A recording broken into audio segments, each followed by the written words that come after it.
पौराणिक कथाओं के अनुसार माता पार्वती ने भगवान शिव को अपने पति के रूप में पाने के लिए सैकड़ों वर्ष तक कठोर तप किया था। उनकी तपस्या को देखकर देवताओं ने शिव जी से देवी पार्वती की मनोकामना पूरी करने की प्रार्थना की थी।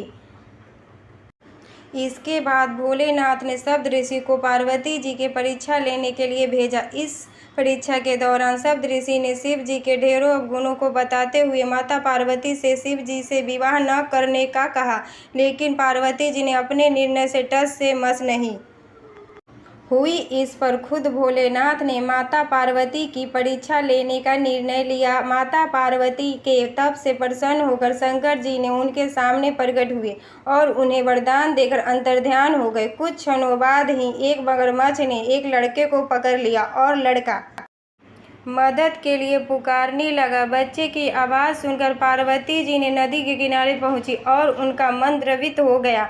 इस बीच लड़के ने माता पार्वती को देखकर कहा कि मेरी न माँ है, न बाप है, न कोई मित्र है। माता आप ही मेरी रक्षा करो। इस पर पार्वती जी ने मगरमच्छ से कहा कि ग्राह इस लड़के को छोड़ दे। इस पर मगरमच्छ ने कहा कि दिन के छठे पहर में जो भी मिलता है उसे आहार बनाना मेरा नियम है। पार्वती जी के विनती करने पर मगरमच्छ ने लड़कों को छोड़ने के बदले में पार्वती जी के तप से प्राप्त वरदान का पुण्य फल मांग लिया। इस पर पार्वती जी तैयार हो गई और मगरमच्छ ने बालक को छोड़ दिया और तेजस्वी बन गए। अपने तप का फल दान करने के बाद पार्वती जी ने बालक को बचा लिया और एक बार फिर भोलेनाथ को प्रसन्न करने के लिए तप करने बैठ गई। इस पर भोलेनाथ दोबारा प्रकट हुए और पूछा कि तुम अब क्यों तप कर रही हो? मैंने तुम्हें पहले ही मनमांगा दान दे दिया है।